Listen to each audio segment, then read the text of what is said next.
I'm driving a 1995 Ford Falcon GLi, which I think must be the poverty spec one, and we're going to drive it up that volcano. So this is the predecessor of the Ford Fairmont stroke Falcon that I'm currently driving around New Zealand in. This is the EF. There was actually an EL that came between the two, but this is a representative of the 5th generation of Ford Falcon, and quite a squat looking little thing it is as well. Definitely a few hints of general Ford styling of the time, but also manages to be fairly unique. I think it ends up looking not really like any other Ford, and the rear styling perhaps has a hint of some other Ford models, but then again maybe not ever so much. This isn't the best example. It has some amazing lacquer peel. It has a very bubbly rear window tint, and it is a bit scuffed and battered about, and it has had apparently a lowering of the suspension.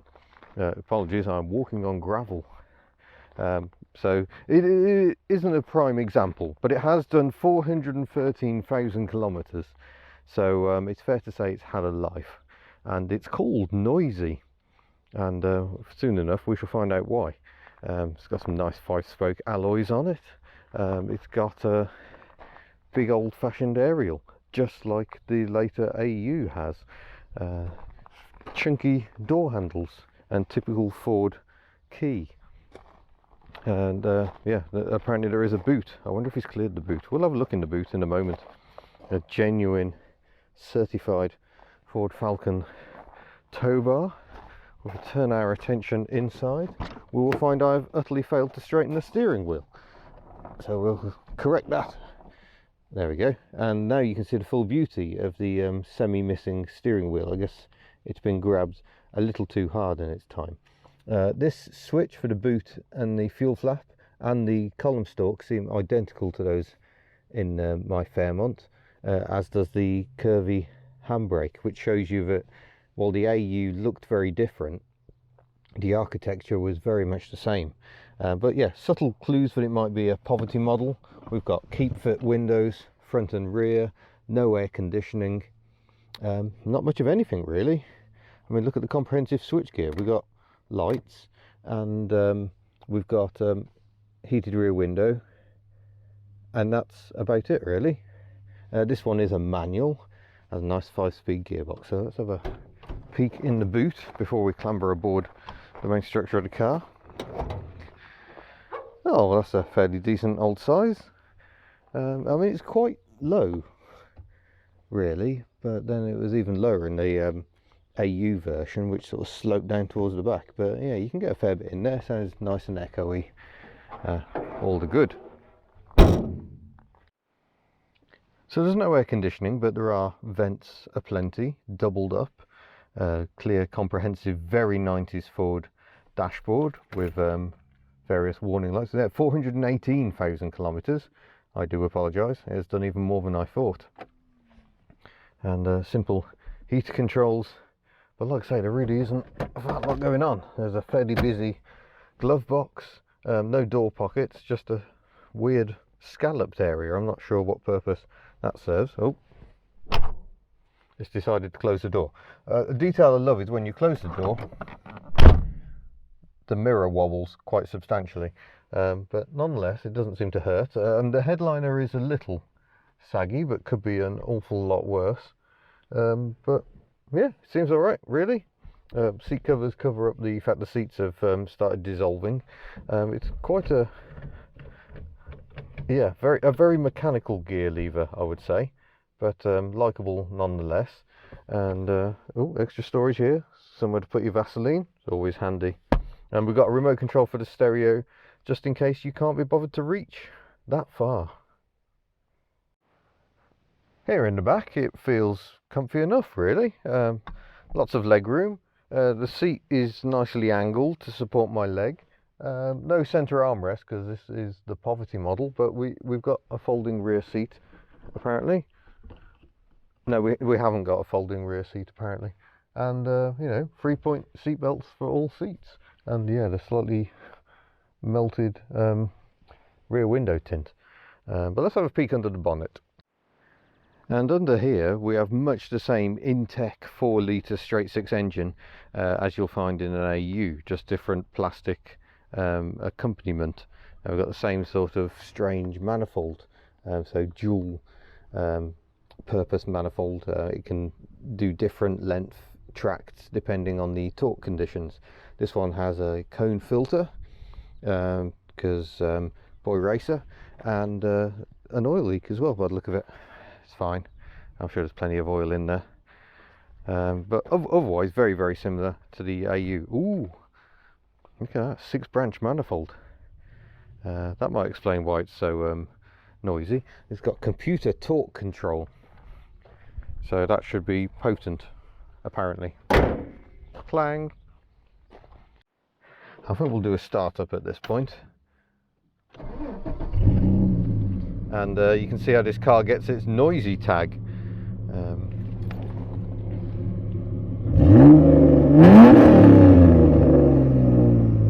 Yeah, that's quite loud.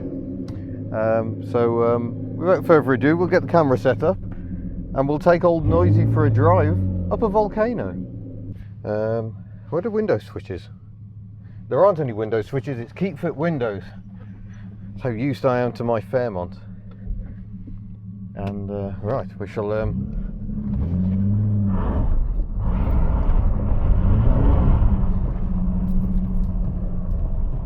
requires self-control driving this car on gravel, I can tell you, and apparently I don't have any, so sorry gravel people. It's a load of glass bottles just dumped across the way here. I don't know what's going on there.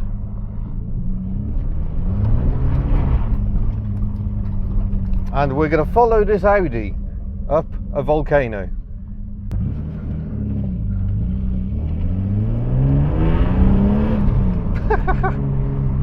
Oh, this is a very silly car. The suspension is a bit firm because it's been lowered. Not my cup of tea, but yeah, it does give it a mean and moody stance.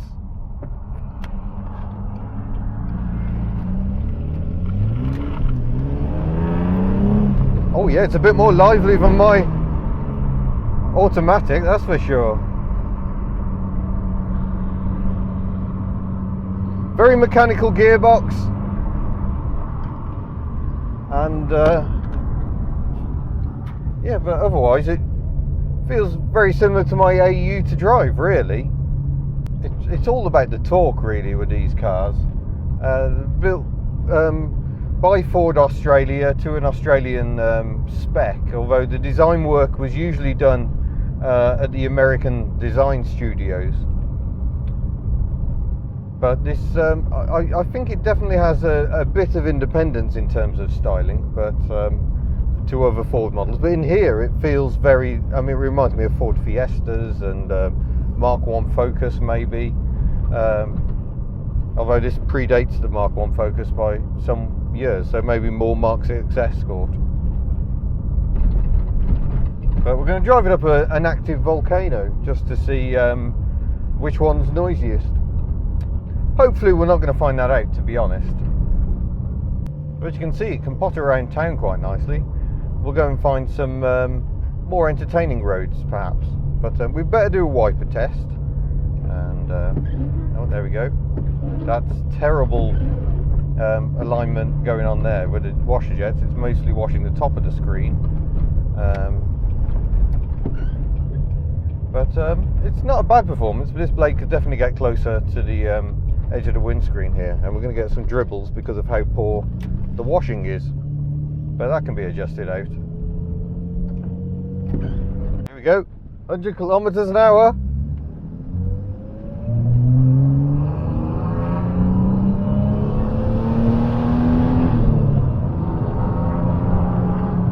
Oh yeah, that sounds quite entertaining. I'm liking that.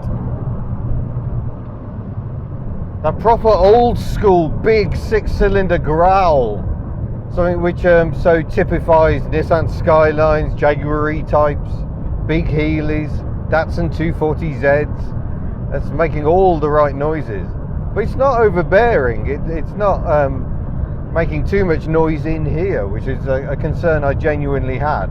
But we're driving towards Mount Taranaki in the distance. You probably can't see from that angle. And we're going to drive up as high as we can to go and see what the view's like up there, really. And also because I think this car and gradient will equal fun times. Well, at 2000 revs at 100 kilometers an hour, it's only geared for cruising. Taranaki is looming ever larger, and we're into the Egmont National Park. Originally, when settlers first came here, they named this mountain Mount Egmont. Taranaki is the Maori name, and I think the national park will be getting renamed this year in light of that. It's not really the most precise gear lever, but works well enough. I will say the silly suspension may not be my cup of tea, but it does make the handling much tighter. My Fairmont does wobble around a fair bit. This will still have a beam rear axle like my Fairmont. It was only the higher spec AU models that went all fancy and independent on the back end. And there's a few creaks and rattles, but given the mileage, that's probably not too bad, really. Sorry, kilometerage. No, that just doesn't make any sense. We'll call it mileage. But we didn't really get a car like this in the UK. There was the Granada, but that maxed out at a 2.9 litre engine rather than the 4 litre thumper here. So we got levels of torque we're just not used to in the UK. 2.9 was considered enormous. It's a low revving engine, really. The red line starts at 5,500 revs, and the rev counter only goes up to 6. It's all about mid-range grunt, really, rather than outright power, and it certainly seems to have plenty of that.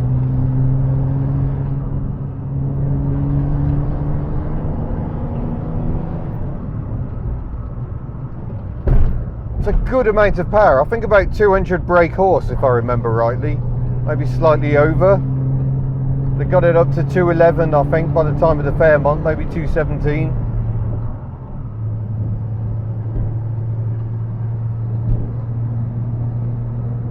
So yeah, I should explain.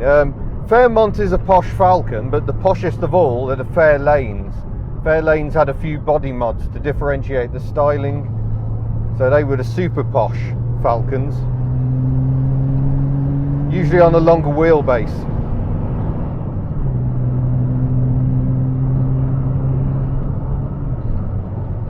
Oh yes, a very tall fifth. Revs drop away instantly in 5th gear. Nice mild smell of burning, but I'm sure it's fine. Probably just that oil leak burning off the exhaust and hot engine as we start gently climbing. We've still got a long way to go.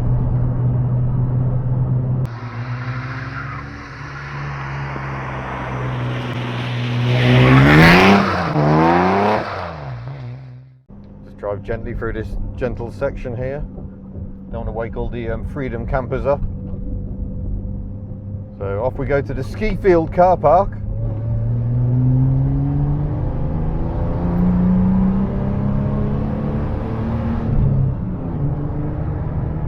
Oh, I like this.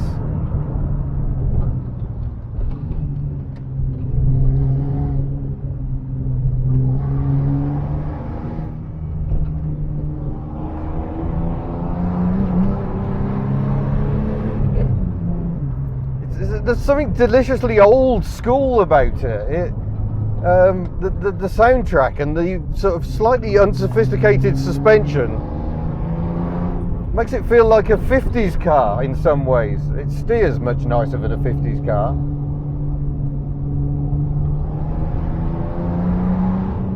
But yeah, I mean, it's threatening to break traction all the time, such is the torque. There we go. Open diff, I'm guessing, just like my Fairmont, which is a bloody pain in the backside, to be honest. No good for drifting, having an open diff. Just yeah, it just makes them set off a one tyre fire.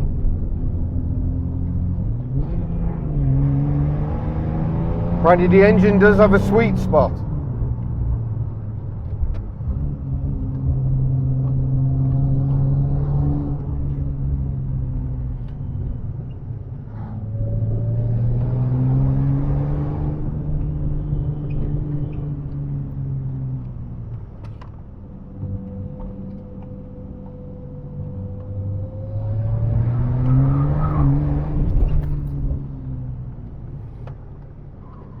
Oh, understeer now as well. Getting a bit narrower there, need to behave a bit.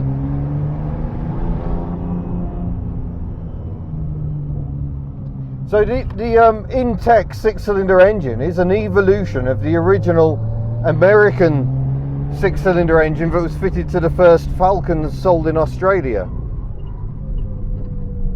A grip apparently quite hard to find here.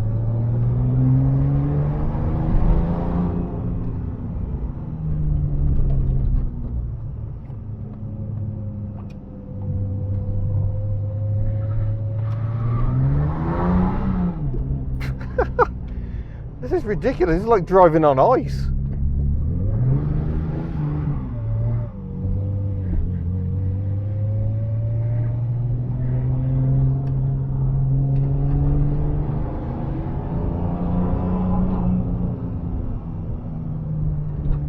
I can't believe how much this is struggling for traction. Maybe it's on cheap Chinese death rings or something. Oh, that was painful.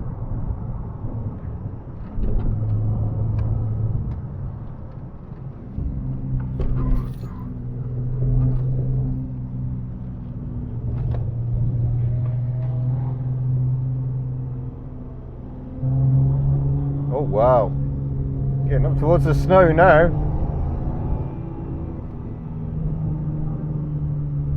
Plenty of skid marks. I'm not the only one who has fun up here.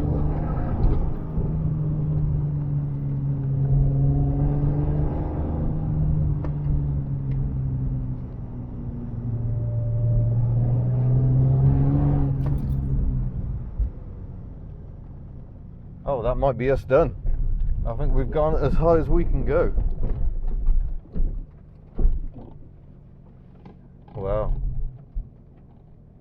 So yeah, this is an active volcano. So I do hope not to die today. But we won't be straying far from the car.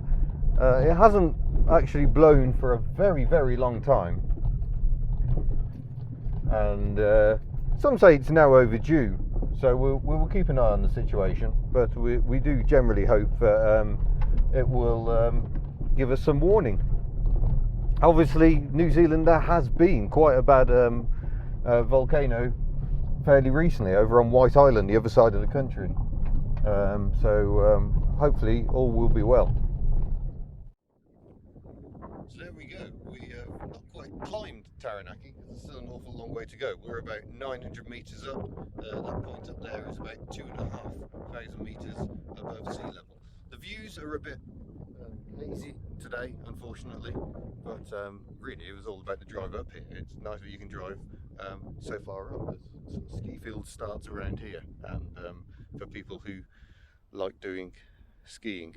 That's not me, not a fan. But yeah, this car is a lot of fun. Simple pleasures, I would say. There's nothing particularly advanced about it.